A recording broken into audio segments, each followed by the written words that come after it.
Hello बच्चों, chemistry ज्ञान के यूट्यूब चैनल में आप सभी बच्चों का हार्दिक अभिनंदन और स्वागत करते हैं।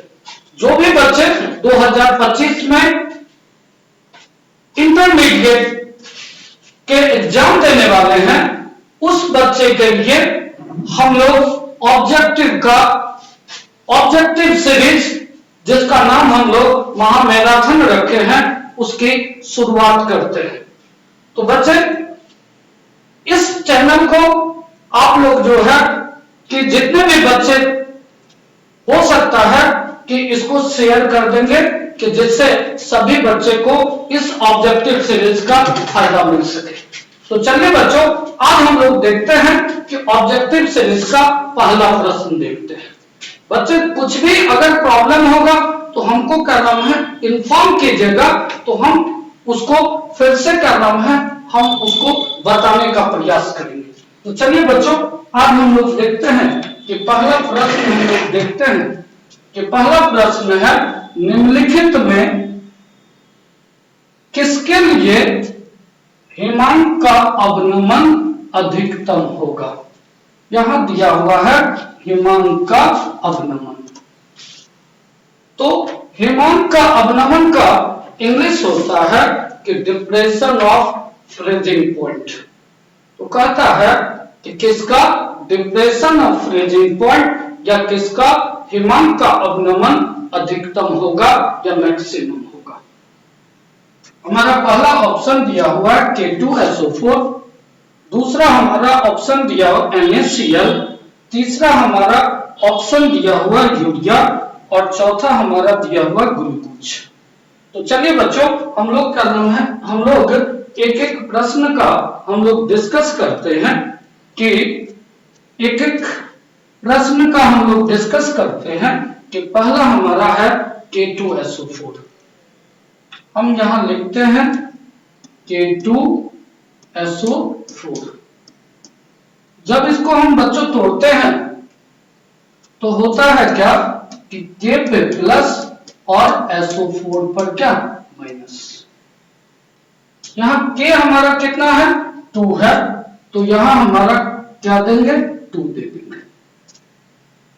इससे पहले बच्चों हम लोग कुछ बात हम लोग देख लेते हैं। इसको तोड़ने से पहले हम लोग कुछ बात देख लेते हैं कि हिमांक का अवनमन, या उसको हम लोग जो इंग्लिश में डिप्रेशन ऑफ फ्रीजिंग पॉइंट कहते हैं, उसको जो है हम डेल्टा TF के द्वारा सूचित करते हैं।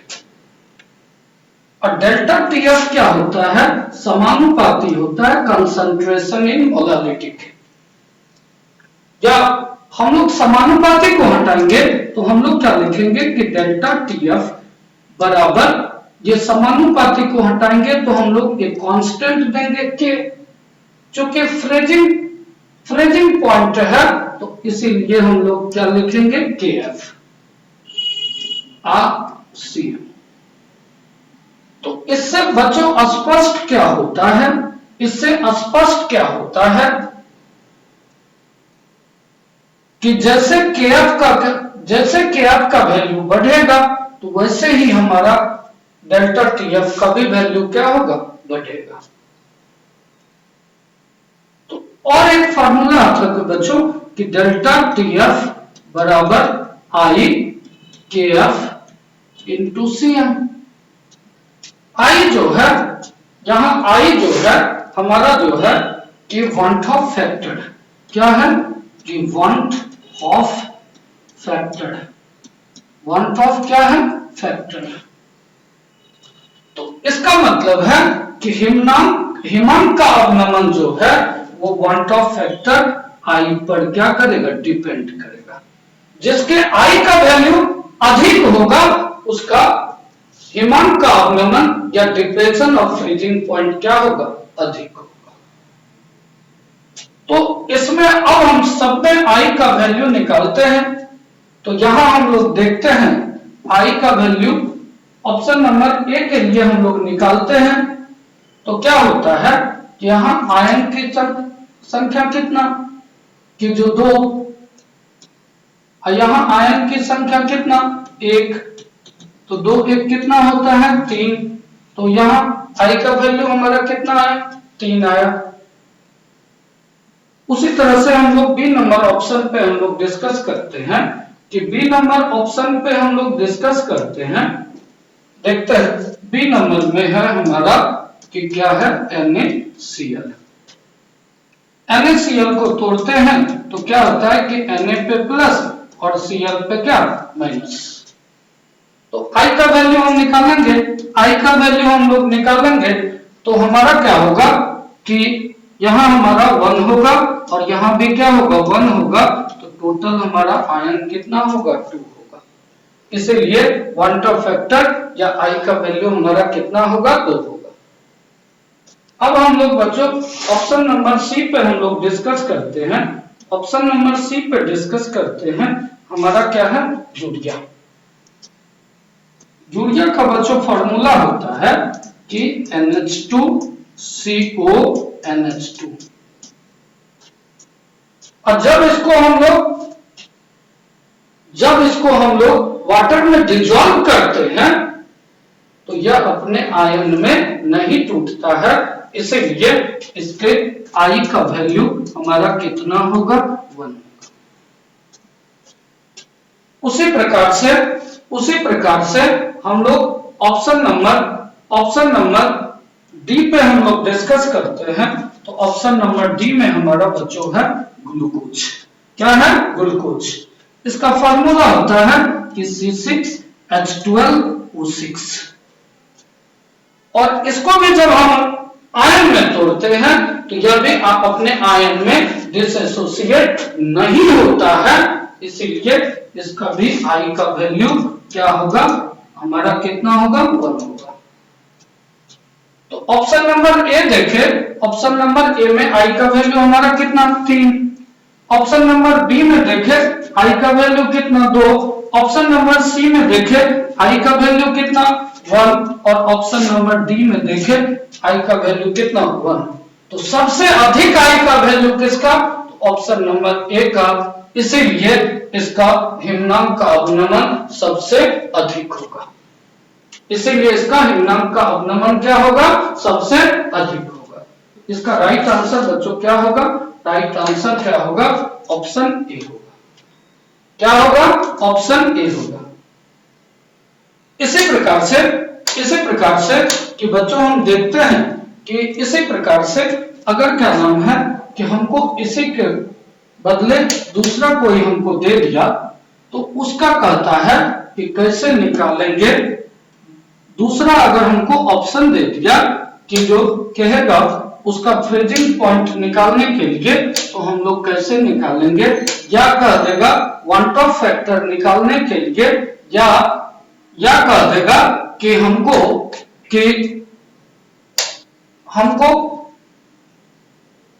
कह देगा कि जो क्वथनांक का उन्नयन निकालने के लिए तो हम लोग कैसे निकालेंगे। तो चलिए हम लोग देखते हैं कि जैसे हमको दे दिया CaNO3 का होल 2। इसका कह दिया कि वन ऑफ फैक्टर की क्या करें गणना करें। क्या करें वन ऑफ फैक्टर की क्या करें गणना करें। तो इसको हम बच्चों तोड़ते हैं तो क्या होता है कि Ca पे क्या 2 प्लस Ca पे क्या 2 प्लस और NO3 पर हमारा क्या माइनस। क्योंकि ये 2 है इसीलिए 2 से क्या कर दीजिए मल्टीप्लाई कर दीजिए। तो यहां हमारा आयन की संख्या कितना 1 और यहां आयन की संख्या कितना 2।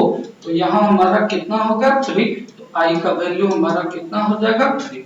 ये भी हमारा बच्चों इंपॉर्टेंट ऑब्जेक्टिव है कि जो इंपॉर्टेंट ऑब्जेक्टिव है कि कहेगा कि CaNO3 का होल 2 का वन ऑफ फैक्टर की गणना करें। तो वन ऑफ फैक्टर की गणना आप लोग कर सकते हैं।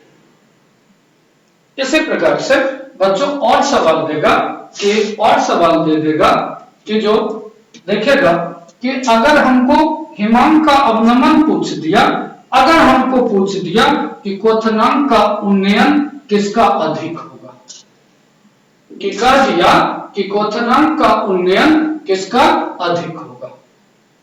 देखेगा कि कहेगा कि क्वोथनांक का उन्नयन किसका अधिक होगा। जैसे हमको ऑप्शन ए में दे दिया NaOH, ऑप्शन ए में क्या दे दिया NaOH, ऑप्शन बी में दे दिया कि Na2SO4 और ऑप्शन सी में दे दिया कि जो NH4NO3 और ऑप्शन डी में दे दिया NO3। पहले में क्या कहता था हिमनद का अवनमन किसका अधिक होगा, अब इसमें कह रहा है कि क्वोथनांक का उन्नयन किसका अधिक होगा या एलिवेशन ऑफ बॉइलिंग पॉइंट किसका अधिक होगा। तो पहले हम बच्चों देखते हैं कि elevation of boiling point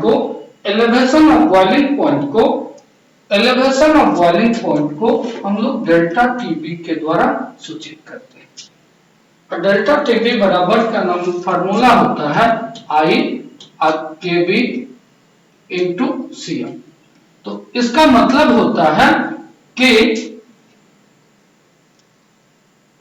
elevation of boiling point या क्वोथनांक का उन्नयन वो भी डिपेंड करेगा किस पर, I पर या वांट ऑफ फैक्टर पे डिपेंड करेगा।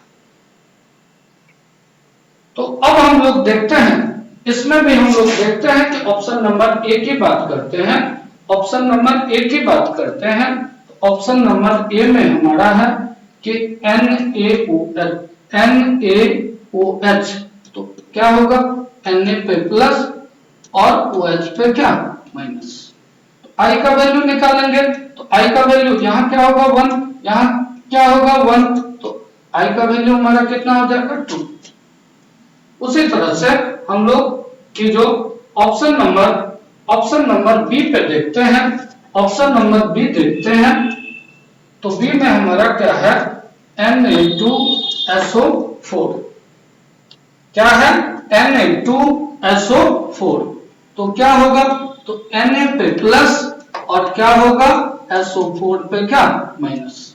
Na कितना था 2 था, इसीलिए 2 से क्या कर दिए मल्टीप्लाई कर दिए, तो I का वैल्यू हमारा क्या होगा तो 2 इसका होगा और 1 इसका होगा, तो 2 1 कितना 3। उसी तरह से हम लोग ऑप्शन नंबर सी पे डिस्कस करते हैं। ऑप्शन नंबर सी पे डिस्कस करते हैं तो हमारा क्या है NH4NO3, तो हमारा इसको तोड़ते हैं तो NH4 पे क्या प्लस और NO3 पे क्या माइनस। तो I का वैल्यू बोलेगा तो यहाँ 1 और यहाँ भी कितना 1, तो 1 1 कितना हो गया 2 हो गया। अब उसी तरह से हम लोग ऑप्शन डी पर देखते हैं, ऑप्शन डी पे देखते हैं, तो ऑप्शन डी में हमारा क्या है NO3 पे क्या माइनस होता है, तो I का वैल्यू हमारा कितना 1।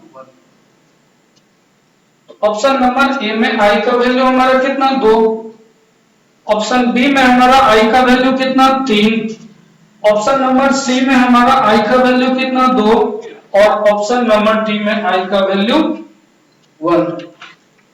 तो बताइएगा इसका राइट आंसर क्या होगा। इसका राइट आंसर क्या होगा कि जिसका वांट ऑफ फैक्टर का मान क्या होगा अधिक होगा, उसी का क्वोथनांक का उन्नयन या एलिवेशन ऑफ बॉइलिंग पॉइंट क्या होगा अधिक होगा। तो इसका हमारा ऑप्शन हमारा क्या होगा कि जो ऑप्शन हमारा क्या होगा बी होगा। तो चलिए बच्चों, इससे जो है कि हम लोग जो है कि किसी भी इस टाइप से कोई भी सवाल अगर आपके एग्जाम में आता है तो उसका आंसर आप बहुत आसानी से निकाल सकते हैं। अगर इसी में कह दिया थोड़ा सा कि किसका हिमांक का अवनमन कम होगा, या कह देगा किसका कि एलिवेशन ऑफ बॉइलिंग पॉइंट कम होगा या किसका क्वोथनांक का उन्नयन कम होगा, तो जिसमें I का वैल्यू हमारा कम होगा उसी का हमारा कि क्वथनांक का उन्नयन या एलिवेशन ऑफ बॉइलिंग पॉइंट हमारा क्या होगा, कम होगा। तो इस सभी में हम लोग देखते हैं चारों ऑप्शन में, यहाँ i का वैल्यू 2, यहाँ i का वैल्यू 3, यहाँ भी i का वैल्यू 2 और यहाँ i का वैल्यू कितना 1। तो कम बोलेगा तो ऑप्शन नंबर क्या होगा, डी होगा, और अधिक बोलेगा तो ऑप्शन नंबर क्या होगा, बी होगा। इस प्रकार से हम लोग कि जो इस टाइप के सवाल का हम लोग क्या कर सकते हैं, आंसर दे सकते हैं। चलिए अब हम लोग दूसरे प्रश्न की ओर बढ़ते हैं। दूसरे प्रश्न की ओर बढ़ते हैं तो हमारा दूसरा प्रश्न है, प्रथम कोटि अभिक्रिया के लिए वेग स्थिरांक की इकाई होती है। कहता है कि what is the unit of first order of reaction. कि कहता है कि प्रथम कोटि के अभिक्रिया की वेग स्थिरांक की इकाई होती है। तो सबसे पहले बच्चों हम लोग देखते हैं कि फर्स्ट ऑर्डर रिएक्शन किसे कहते हैं, सेकेंड ऑर्डर रिएक्शन किसे कहते हैं और जीरो ऑर्डर रिएक्शन किसे कहते हैं। तो कहता है कि किसी भी केमिकल रिएक्शन के दौरान रिएक्शन का रेट उसके यूनिट पावर के समानुपाती होता है, तब हमारा फर्स्ट ऑर्डर होगा। सेकेंड ऑर्डर कब होगा, कि जब उस पर पावर 2 होगा, सेकेंड पावर के समानुपाती होगा, तब वो सेकेंड ऑर्डर होगा। और जीरो ऑर्डर कब होगा, तो जब उस पर पावर क्या होगा, 0 होगा, तब वो हमारा कौन सा ऑर्डर होगा, जीरो ऑर्डर होगा। तो क्या कहता है कि किसी भी केमिकल रिएक्शन के दौरान रिएक्शन का क्या रेट, रिएक्शन का क्या रेट उसके जीरो ऑर्डर है तो उसके जीरो पावर के समानुपाती होगा। फर्स्ट ऑर्डर होगा तो फर्स्ट पावर के समानुपाती होगा, सेकेंड ऑर्डर होगा तो सेकेंड पावर के क्या होगा, समानुपाती होगा। तो हम लोग मान लेते हैं, कोई रिएक्शन मान लेते हैं कि ए बराबर हमारा क्या है, प्रोडक्ट। ए बराबर हमारा क्या है, प्रोडक्ट। तो देखिएगा तो इसमें जो है हम लोग देखते हैं क्या कहता है, रिएक्शन का रेट, रिएक्शन का क्या कहता है, रेट। उसके रिएक्टेंट के, इसको हम बच्चों क्या कहते हैं, रिएक्टेंट कहते हैं। तो कहता है उसके रिएक्टेंट के जीरो पावर के क्या होता है, समानुपाती होता है। तो ये हमारा कौन सा ऑर्डर होगा, जीरो ऑर्डर। तो पहले बच्चों हम लोग देख लेते हैं जीरो ऑर्डर का यूनिट क्या होगा, उसके बाद देखेंगे फर्स्ट ऑर्डर का यूनिट क्या होगा, उसके बाद हम लोग देखेंगे सेकंड ऑर्डर का यूनिट क्या होगा। तो हम लोग देखते हैं कि रेट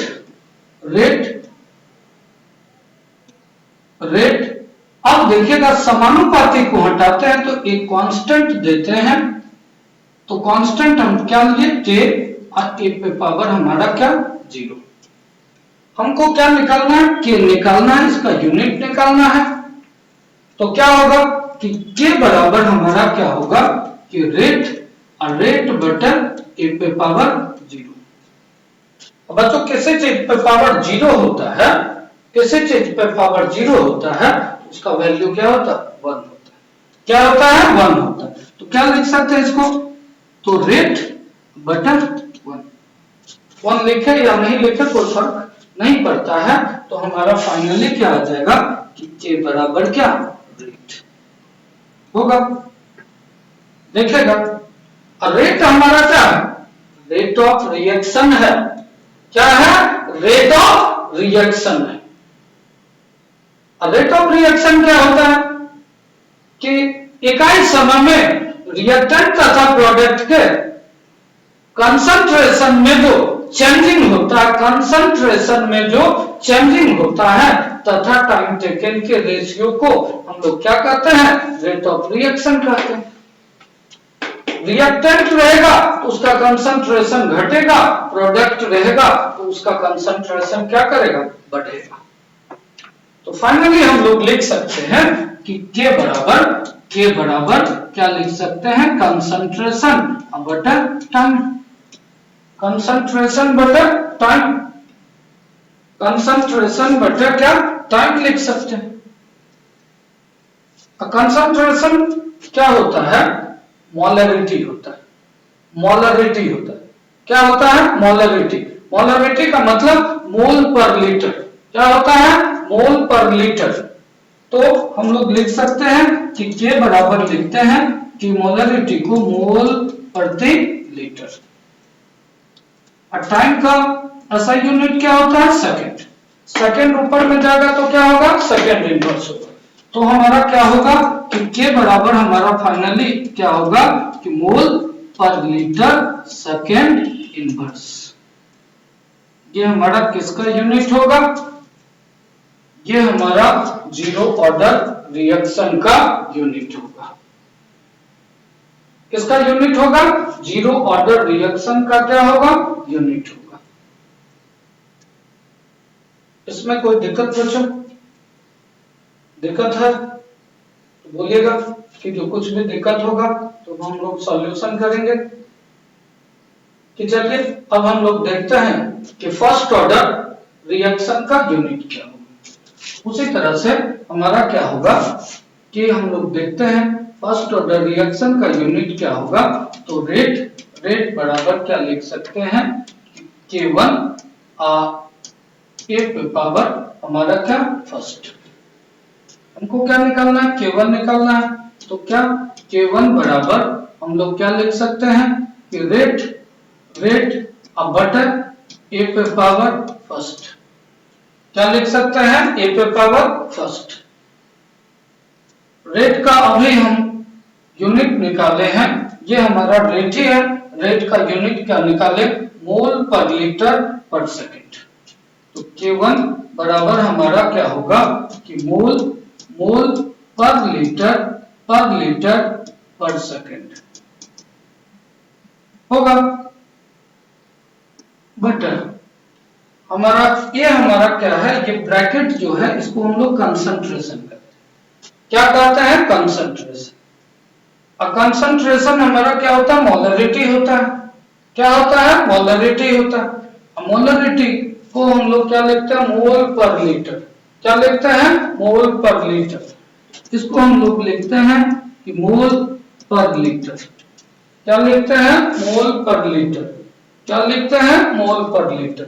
क्या ये मोल पर लीटर कैंसिल आउट होगा?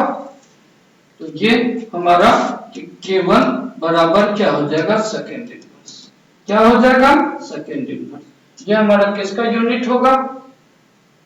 फर्स्ट ऑर्डर रिएक्शन का। तो हमारा इसका राइट आंसर हमारा क्या होगा कि जो समय इनवर्स या सेकेंड इनवर्स होगा। उसी तरह से हम लोग क्या कर लेते हैं? हम लोग क्या कर लेते हैं कि सेकेंड ऑर्डर ऑफ रिएक्शन का भी हम लोग क्या यूनिट निकाल सकते हैं। सेकेंड ऑर्डर ऑफ रिएक्शन का भी हम यूनिट निकाल सकते हैं। ये आप लोगों के लिए होमवर्क है कि आप लोग निकाल करके हमें कमेंट्स कीजिएगा। अगर नहीं होता है तो हम बता देते हैं कि जो सेकेंड ऑर्डर रिएक्शन का हम लोग यूनिट कैसे निकालेंगे। सेकेंड ऑर्डर रिएक्शन का हम लोग यूनिट कैसे निकालेंगे? देखिएगा बच्चों कि सेकेंड ऑर्डर ऑफ रिएक्शन का यूनिट हम लोग कैसे निकालेंगे। सेकेंड ऑर्डर ऑफ रिएक्शन का यूनिट कैसे निकालेंगे? देखिएगा हम लोग देखते हैं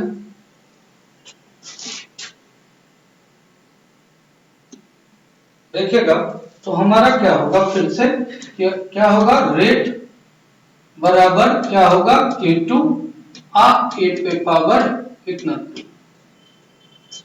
होगा। चलिए अब हमको क्या निकालना है? K2 निकालना है। तो K2 बराबर क्या होगा? रेट अब बटा ए पे पावर कितना 2 होगा। चलिए हम लोग लिखते हैं क्या लिखते हैं कि K2 बराबर हम लोग लिखते हैं रेट को क्या लिखेंगे? रेट हमारा क्या होता है? मोलरिटी होता है। मोलरिटी को क्या लिखेंगे? मोल मोल पर लीटर। क्या लिखेंगे? मोल पर लीटर। क्या था? Second inverse. नहीं, अब यहां देखिएगा कि हम लोग देखेंगे ये हमारा ये जो बड़ी कोष्ठ है ये हमारा क्या है? कंसंट्रेशन। क्या है? कंसंट्रेशन। कंसंट्रेशन को हम लोग क्या लिख सकते हैं कि मोल पर लीटर। इस पे पावर कितना है? 2 है तो 2 लिख दीजिए। यस या नो? चलिए अब हम लोग देखते हैं कि K2 बराबर हम लोग लिखते हैं कि मोल पर लीटर पे पावर 1 सेकेंड इनवर्स बटा क्या होगा कि मोल पर लीटर पे पावर 2। ये 2 ऊपर जाएगा तो क्या होगा? माइनस में होगा। तो यहां हम लोग लिखते हैं कि K2 बराबर लिखते हैं कि मोल पर लीटर पे पावर 1 माइनस 2 क्या? सेकेंड इनवर्स होगा। तो अब हम लोग लिखते हैं कि जो K2 बराबर क्या होगा कि मोल पर लीटर दो में से एक जाएगा, कितना होगा? 1 माइनस 1 सेकेंड इनवर्स। इसको हम लोग और लिख सकते हैं,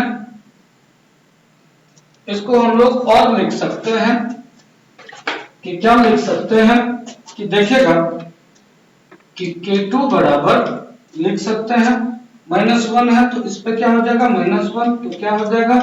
मोल इनवर्स, लीटर पे इनवर्स था तो कैंसिल। देखिएगा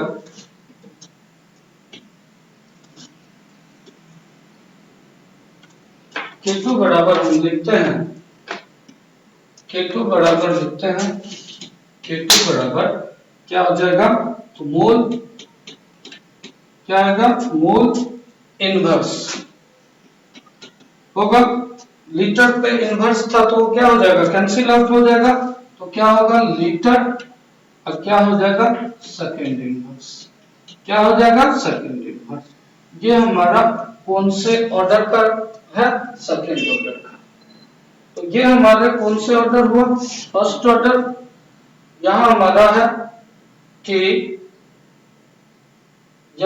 है कि mole litre inverse second inverse, ये हमारा कौन से ऑर्डर का हो जाएगा? जीरो ऑर्डर का। और ये हमारा किसका हो जाएगा? ये सेकेंड ऑर्डर का। किसका? Second order. ये हमारा यूनिट किसका होगा? कि फर्स्ट ऑर्डर का। ये हमारा किसका हो जाएगा? जीरो ऑर्डर का। और ये हमारा किसका हो जाएगा? ये सेकेंड ऑर्डर का। क्या इसमें कोई दिक्कत? थोड़ा सा अगर सभी का एक्सप्लेनेशन करेंगे तो थोड़ा सा टाइम लगता है। आप लोग हड़बड़ाइएगा नहीं कि जो एक ऑब्जेक्टिव नहीं है, इसमें बहुत सारा ऑब्जेक्टिव का संग्रह है कि जो इससे रिलेटेड आपको कुछ भी सवाल पूछे तो उसका जवाब आपके पास होना चाहिए। तो चलिए बच्चों, अगला हम लोग देखते हैं, अगला ऑब्जेक्टिव देखते हैं। कहता है, क्वेश्चन है कि H3PO3 है एक, यहां हमारा है एक भास्मिक, दूसरा है द्विभास्मिक, तीसरा है त्रिभास्मिक और डी में है इनमें से कोई नहीं। तो सबसे पहले बच्चों इसका हम लोग स्ट्रक्चर बनाते हैं। तो हम लोग केमिकल बॉन्डिंग में हम लोग पढ़े थे कि इस कंपाउंड में जिसकी संख्या सबसे कम होगी वही हमारा क्या होगा? सेंट्रल एटम होगा। वो हमारा क्या होगा? सेंट्रल एटम होगा। तो इसमें सेंट्रल एटम कौन होगा? तो फास्फोरस होगा। कौन होगा? फास्फोरस होगा। अब यहां हमारा बचा क्या? ऑक्सीजन हमारा 3 और हाइड्रोजन भी हमारा कितना 3। ऑक्सीजन फास्फोरस की जो है हमारी वैलेंसी कितनी होती है, या कितना बॉन्ड बना सकता है, 5 बॉन्ड बना सकता है, क्योंकि इसका देखते हैं फास्फोरस का एटॉमिक नंबर हमारा 15 होता है, 2 8 2 10 और 5 15। ये कितना बॉन्ड बना सकता है, 5 बॉन्ड बना सकता है। तो देखेगा तो हम लोग क्या करते हैं, यहां एक डबल बॉन्ड बना देते हैं, यहां लिख देते हैं OH, यहां भी लिख देते हैं OH, और यहां क्या लिखते हैं H। तो फास्फोरस हो गया, ऑक्सीजन हमारा कितना 3, 1 2 3, हमारा हाइड्रोजन कितना है 3, 1 2 और 3। क्या इसका ये स्ट्रक्चर हो सकता है क्या? यस, इसका यही स्ट्रक्चर होगा। अब हम लोग देखते हैं इसमें कि कहता है कि जितना POH ग्रुप होगा, जितना POH ग्रुप होगा उतना भास्मिक होगा, जितना POH ग्रुप होगा उतना भास्मिक होगा। एक POH ग्रुप होगा तो मोनोहाइड्रिक होगा, क्या होगा, मोनोप्रोटिक होगा, 2 होगा तो डाइप्रोटिक होगा, 3 होगा तो ट्राइप्रोटिक होगा, 4 होगा तो टेट्राप्रोटिक होगा। या एक पीओएच होगा तो एक भास्मिक होगा, 2 पीएच होगा तो 2 भास्मिक होगा, 3 पीओएच होगा तो त्रिभास्मिक होगा। तो यहां हमारा कितना पीओएच है, तो 2 पीओएच है, तो यह हमारा एक भास्मिक नहीं हो सकता है, यह हमारा क्या होगा, द्विभास्मिक होगा, त्रिभास्मिक नहीं। क्या इस क्वेश्चन में कोई दिक्कत? चलिए हम लोग अगला क्वेश्चन की ओर बढ़ते हैं। अगला क्वेश्चन की ओर बढ़ते हैं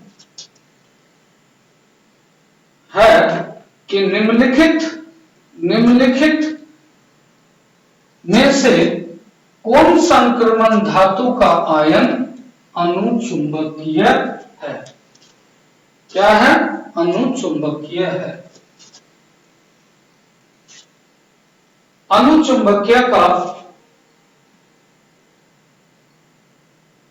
मतलब होता है कि डायमैग्नेटिक। क्या होता है? डायमैग्नेटिक। हम लोग ऑप्शन ए नंबर पे बात करते हैं, तो ऑप्शन ए में हमारा क्या है, CO पर कितना 2+। तो CO का जब हम परमाणु संख्या देखते हैं तो कितना होता है 27। इसका इलेक्ट्रॉनिक विन्यास बनाते हैं तो आर्गन 4s2 और 3d7। अब यहां हमारा कितना प्लस है, 2 प्लस है, तो 2 इलेक्ट्रॉन क्या होगा, बाहरी कक्षा से क्या होगा, निकलेगा।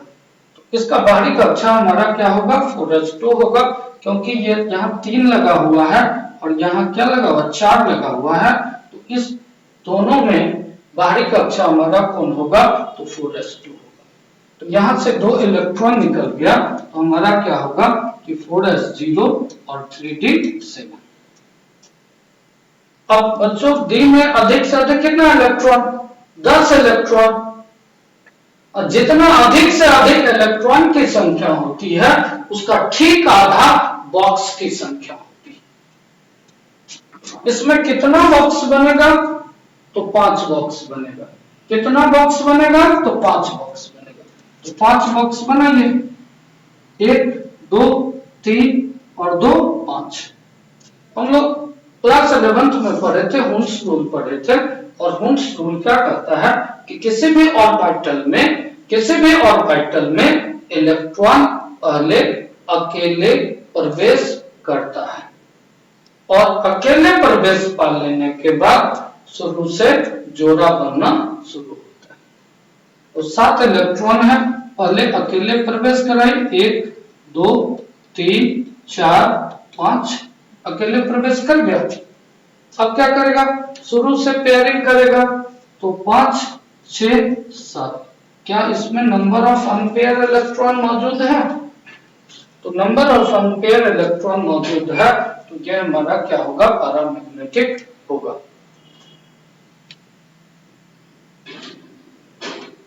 अब देखिएगा, हम देखते हैं कि ऑप्शन नंबर हम लोग बी पर डिस्कस करते हैं।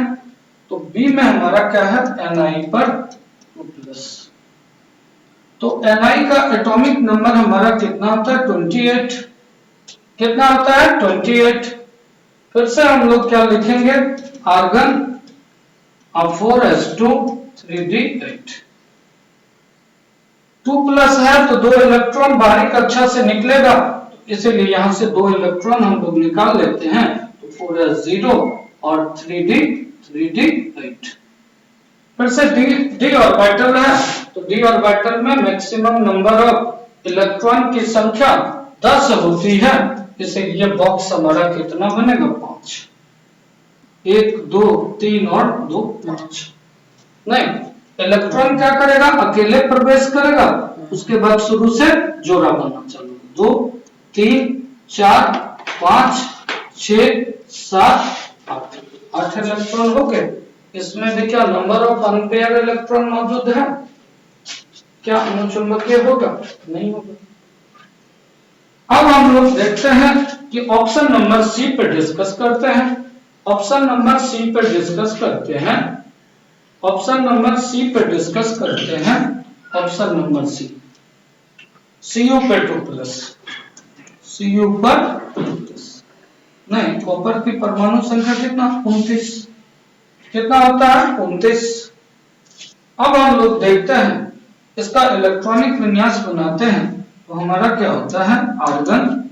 चूंकि ये एक्सेप्शनल केस है, इसमें हुक्स रूल लागू होता है, इसका होता है हमारा 4s1 और 3d10। अब हम लोग देखते हैं कि Cu पे कितना प्लस, 2+, तो एक इसमें से घटेगा और एक इसमें से घटेगा, तो क्या होगा, 4s0 और 3d9। ये भी d ऑर्बिटल है, कितना बॉक्स बनेगा, तो 5 बॉक्स बनेगा। 1 2 3 और 2 5। कितना इलेक्ट्रॉन है, तो 9 इलेक्ट्रॉन है। इलेक्ट्रॉन पहले कैसे प्रवेश करेगा, अकेले प्रवेश करेगा। 1 2 3 4 5 6 7 8 9। क्या नंबर ऑफ अनपेयर इलेक्ट्रॉन है, तो नंबर ऑफ अनपेयर इलेक्ट्रॉन होगा, अनुचुंबकीय नहीं। अब हम लोग ऑप्शन नंबर किस पे डिस्कस करते हैं, डी नंबर पे। यही हम लोग लिख लेते हैं कि ऑप्शन नंबर हम लोग किस पे डिस्कस करते हैं, तो डी नंबर पे डिस्कस करते हैं। तो हमारा डी में क्या है, Zn पर। Zn पे कितना, प्लस 2+। Zn का एटॉमिक नंबर कितना, 30। इलेक्ट्रॉनिक विन्यास बनाते हैं, तो आर्गन 4s2 और 3d10। कितना प्लस है, 2+, तो 2 इलेक्ट्रॉन क्या होगा, बाहरी कक्षा से निकलेगा, तो 4s0 और 3d10। अब देखेगा, इसमें क्या सभी 10 इलेक्ट्रॉन होगा, इसका मतलब है इसमें नंबर ऑफ अनपेयर इलेक्ट्रॉन मौजूद नहीं होगा, तो ये हमारा क्या होगा, अनुचुंबकीय होगा। और इसका राइट आंसर हमारा क्या होगा, डी नंबर। क्या होगा, डी नंबर। चलिए अगले प्रश्न की ओर बढ़ते हैं। अगला प्रश्न जो है कि अयस्क में उपस्थित, यहां अशुद्धि होगा, गलत लिखा है, अशुद्धि। अयस्क में उपस्थित अशुद्धि को कहते हैं, हमारा क्या कहते हैं, फ्लक्स कहते हैं। गलती है, गेंग होगा,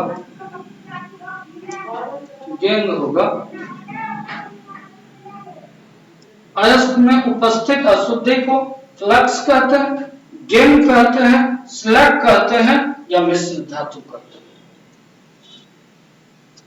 तो हम लोग एक एक ऑप्शन पे हम लोग देखते हैं। पहला हमारा है कि फ्लक्स हम लोग कैसे करते हैं, तो हमारा है कि अयस्क में उपस्थित अशुद्धि को हटाने के लिए जिस बाहरी पदार्थ का प्रयोग किया जाता है उसे हम लोग क्या कहते हैं, फ्लक्स कहते हैं। अब हम लोग देखते हैं कि गेन किसे कहते हैं। तो गेन का हमारा डेफिनेशन होता है कि अयस्क में उपस्थित अशुद्धि को क्या कहते हैं, गेन कहते हैं। तो राइट आंसर हमारा क्या होगा, बी। चलिए अब हम लोग देखते हैं स्लैग किसे कहते हैं। तो कहता है कि फ्लक्स तथा गेन मिलकर के हमारा किसका निर्माण होता है, स्लैग का निर्माण। किसका निर्माण होता है, स्लैग का निर्माण। मिश्र धातु क्या होता है कि बहुत सारे क्या नाम है कि मेटल का मिश्रण जो हमारा क्या होता है, मिश्र धातु होता है। इसका हमारा राइट आंसर क्या होगा, बी नंबर होगा और वो हमारा क्या होगा, गेन। चलिए अगला प्रश्न की ओर हम लोग देखते हैं। यहाँ फिर से क्या नाम है, कुछ मिस्टेक है, NI होगा। क्या होगा, NI, यहाँ हम लोग लिख देते हैं NiCO का होल 4 में निकेल की ऑक्सीकरण अवस्था है। कहता है NiCO का होल 4 का कहता है ऑक्सीडेशन स्टेट निकालने। किसमें, Ni4 में, किसका, निकेल का। तो जिसका हम लोग ऑक्सीडेशन स्टेट निकालते हैं उसको हम लोग क्या मान लेते हैं, X मान लेते हैं। हम बच्चों इस पे चार्ज लिखाए थे, या आप लोगों को भी पता होगा कि जो इसका चार्ज हमारा कितना होता है, 0 होता है। CO कितने टाइम्स है, 4 टाइम्स है, तो 4 लिखेंगे। अगर इस कोऑर्डिनेशन कंपाउंड पे अगर कोई चार्ज रहेगा तो बराबर हम जो चार्ज रहेगा, अगर 2 प्लस रहेगा तो बराबर में 2 प्लस देंगे, अगर 3 प्लस रहेगा तो 3 प्लस देंगे, अगर 2 माइनस रहेगा तो 2 माइनस देंगे। अगर कोई चार्ज नहीं रहेगा, यहाँ कोई चार्ज नहीं है, तो बराबर क्या, 0। तो हमारा क्या होगा, x माइनस 0 बराबर 0, तो x बराबर क्या, 0। इसका भी हमारा राइट आंसर, इसका हमारा क्या होगा कि जो बी नंबर होगा, कि जो NiCO4 में निकेल की ऑक्सीकरण अवस्था हमारा क्या होगा, 0। कोई दिक्कत। चलिए हम लोग अगले प्रश्न की ओर आते हैं। अगला हमारा क्या नाम है कि प्रश्न है कि निम्नलिखित में कौन सा अनुसंख्या गुणधर्म नहीं है। बच्चों हम लोग के अनुसंख्या गुणधर्म को हम लोग इंग्लिश में कॉलिजेटिव प्रॉपर्टी कहते हैं। क्या कहते हैं, कॉलिजेटिव प्रॉपर्टी कहते हैं।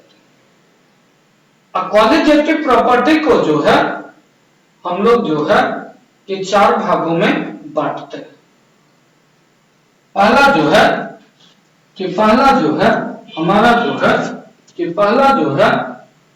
हमारा होता है कि ऑस्मेटिक प्रेशर, हिंदी होता है परासरण दाब। क्या होता है, परासरण दाब। दूसरा हम लोग देखते हैं दूसरा हमारा होता है कि relative lowering of vapour pressure, relative lowering of vapour pressure. Hindi होता है कि वाष्प दाब का, वेपर प्रेशर वाष्प दाब का आपेक्षिक अवनमन, वाष्प दाब का आपेक्षिक अवनमन। तीसरा हमारा कॉलिजेटिव प्रॉपर्टी होता है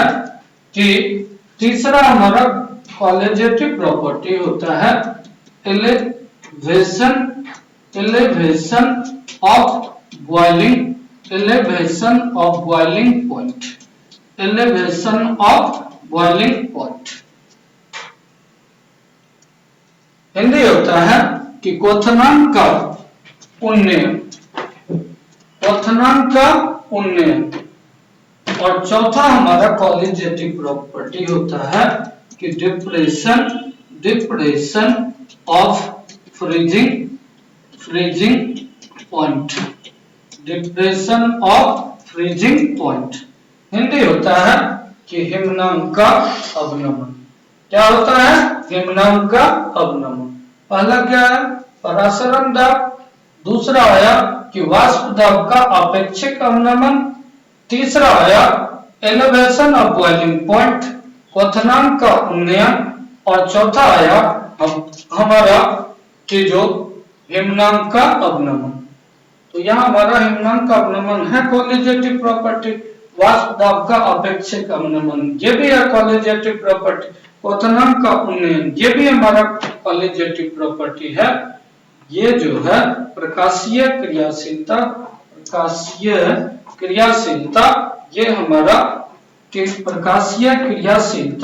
ये हमारा कॉलिगेटिव प्रॉपर्टी नहीं है। इसमें से क्वेश्चन कहता है निम्नलिखित में से कौन सा अनुसंख्यन गुणधर्म नहीं है? प्रकाशीय क्रियाशीलता ये जो है हमारा कॉलिगेटिव प्रॉपर्टी नहीं है। क्या इसमें कोई दिक्कत है तो बोलेगा। चलिए अगले प्रश्न की ओर हम लोग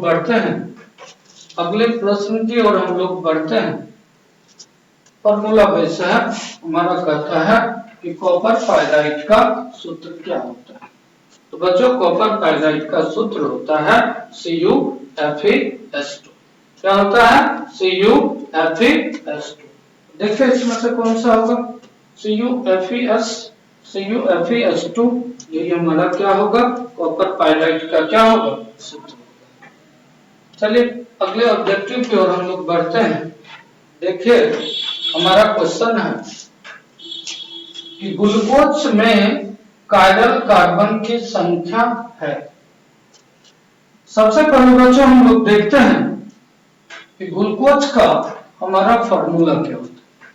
ग्लूकोज का फॉर्मूला होता है C6H12O6। इसका जो है हम लोग स्ट्रक्चर बना सकते हैं। तो हम लोग लिखते हैं कि CHO CH2 CHOH और CH2OH का होल फॉर CH2OH।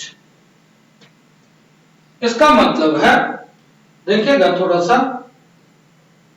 कि इसका मतलब है कि ग्लूकोज में जो है एक अल्डिहाइड ग्रुप होगा,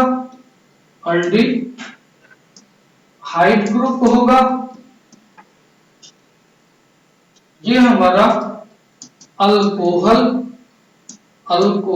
ग्रुप होगा। ये कितना डिग्री अल्कोहल? तो 2 डिग्री अल्कोहल। कितना होगा? 2 डिग्री अल्कोहल। ये भी हमारा अल्कोहल है लेकिन ये कितना डिग्री? 1 degree alcohol. इसका मतलब है कि ग्लूकोज में जो है हमारा एक अल्डिहाइड होगा, एक क्या होगा? अल्डिहाइड होगा। चार जो है कि 2 डिग्री अल्कोहल होगा और एक जो है कि 1 डिग्री अल्कोहल होगा। किसमें? ग्लूकोज में। अब इसी के आधार पर इसका हम लोग स्ट्रक्चर और बना लेते हैं। तो देखिएगा इस स्ट्रक्चर की भी बात कर लेते हैं। तो यहाँ कितना कार्बन? 6, 1 4 1 5 4 और 1 5 और 1 6। कार्बन की संख्या 6 हो गई। अब देखते हैं हाइड्रोजन हमारा कितना? 12। तो यहां देखते हैं 1 और 1 2 4 दूना 8 और 1 9 2 11 और 1 12। ऑक्सीजन हमारा कितना है? 6 है। तो ऑक्सीजन 6 लिखते हैं। तो 1 4 4 1 5 और 1 6। तो क्या इसका स्ट्रक्चर इस प्रकार से ड्रॉ कर सकते हैं? कर सकते हैं कि इसका स्ट्रक्चर ग्लूकोज का स्ट्रक्चर हम लोग इस प्रकार से बना सकते हैं। इसमें हम लोग देखेगा ग्लूकोज में एक अल्डिहाइड ग्रुप होगा, दो जो है 4 डिग्री अल्कोहल होगा और एक जो है कि 1 डिग्री अल्कोहल होगा। अब इसमें हम लोग देखते हैं बच्चों कि इसका स्ट्रक्चर जब हम बनाते हैं तो देखेगा हम लोग को ग्लूकोज में कार्बन कितना 6, 1 2 3 4 5 और 6 कार्बन। तो हम लोग देखें कि जो हम लोग देखते हैं कि जो एक तो हमारा अल्डिहाइड ग्रुप होगा तो CHO लगा देते हैं। अल्डिहाइड का फार्मूला क्या CHO। एक हमारा क्या होगा कि 1 डिग्री अल्कोहल होगा तो CH2OH। अब 4 के क्या होगा, 4 क्या होगा कि 2 डिग्री अल्कोहल होगा। तो यहां से बच्चों पहले हम लोग काउंट कर लेते हैं 1 2 3। क्या काउंट करेंगे 1 2 3। इसमें अल्कोहल हमारा इस साइड लगा लीजिए और जो अल्कोहल बचा सभी को हमको इस साइड लगाना। तो यहां हम लोग OH यहां लगा दिए, H यहां लगा दिए, H यहां लगा दिए, H यहां लगा दिए, OH यहां लगा दिए, H यहां लगा दिए, OH। ये हमारा किसका स्ट्रक्चर होता है ग्लूकोज का। तो हमारा है यहाँ कायरल होगा, को होगा कायरल होगा। ग्लूकोज में कितना कायरल कार्बन की संख्या। अब हम लोग देखते हैं ग्लूकोज का तो ये सारा डिस्क्रिप्शन बता दिए। अब हम लोग देखते हैं कायरल कार्बन क्या होता है। अब हम लोग देखते हैं कि कायरल कार्बन क्या होता है। तो मान लेते हैं ये कार्बन है। अब कार्बन जब मान लेते हैं ये X से जुड़ा हुआ, ये Y से जुड़ा हुआ, ये A से जुड़ा हुआ और ये B से जुड़ा हुआ। तो कहता है कि जब कार्बन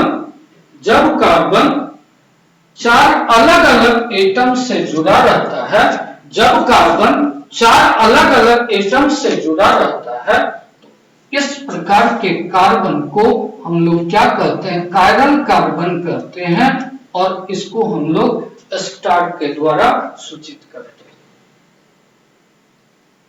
क्या होता है कायरल कार्बन कि जब कार्बन 4 अलग अलग एटम से जुड़ा रहता है तो इस प्रकार के कार्बन को हम लोग क्या कहते हैं कायरल कार्बन कहते हैं और उसको स्टार के द्वारा सूचित किया जाता है। अब हम लोग देखते हैं ये हमारा ग्लूकोज का स्ट्रक्चर है। अब इसमें हम लोग देखेंगे कि कायरल कार्बन कितना होगा। तो हम लोग देखते हैं यहाँ हमारा एक कायरल कार्बन बन सकता है, यहाँ दूसरा कायरल कार्बन बन सकता है, यहाँ तीसरा कायरल कार्बन बन सकता है, यहाँ चौथा कायरल कार्बन बन सकता है, यहाँ कायरल कार्बन नहीं बन सकता है और यहाँ कायरल कार्बन नहीं बन सकता है। अतः ग्लूकोज में कायरल कार्बन की संख्या कितनी होगी 4 होगी। तो राइट आंसर विल बी क्या A। इसका सही आंसर क्या होगा A होगा। 5 नहीं होगा, 3 नहीं होगा, 1 नहीं होगा, क्या होगा 4 होगा। चलिए हम लोग अगले प्रश्न की ओर बढ़ते हैं। कहता है कि ग्लिसरॉल है एक primary alcohol, secondary alcohol, tertiary alcohol, trihydric alcohol. Glycerol है एक, क्या है एक। तो पहले हम लोग देखते हैं कि प्राइमरी अल्कोहल किसे कहते हैं, सेकेंडरी अल्कोहल किसे कहते हैं और टर्शियरी अल्कोहल किसे कहते हैं। जब अल्कोहल एक अल्काइल ग्रुप से जुड़ा रहता है इसको हम लोग प्राइमरी अल्कोहल या 1 डिग्री अल्कोहल कहते हैं। जब अल्कोहल 2 अल्काइल ग्रुप से जुड़ा रहता है तब उसे हम सेकेंडरी अल्कोहल या 2 डिग्री अल्कोहल कहते हैं। और जब अल्कोहल 3 अल्काइल ग्रुप से जुड़ा रहता है तो उसे हम टर्शियरी अल्कोहल या 3 डिग्री अल्कोहल कहते हैं। अब हम लोग देखते हैं कि हमारा एक पॉइंट आता है कि मोनोहाइड्रिक अल्कोहल किसे कहते हैं, डायहाइड्रिक अल्कोहल किसे कहते हैं और ट्राइहाइड्रिक अल्कोहल किसे कहते हैं।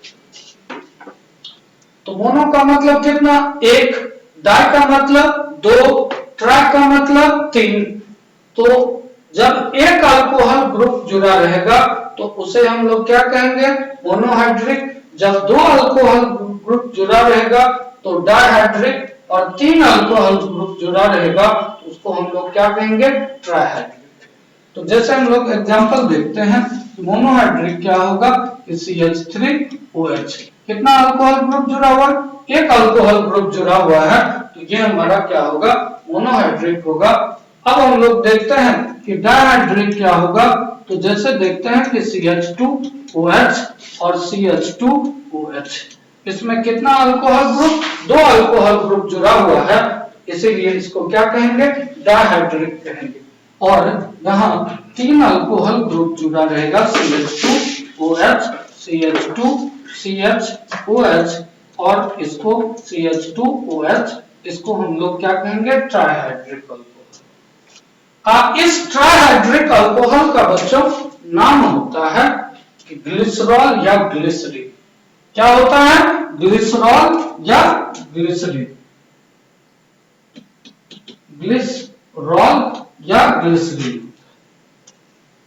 तो कहता है कि ग्लिसरॉल है एक, क्या होगा, ट्राइहाइड्रिक अल्कोहल।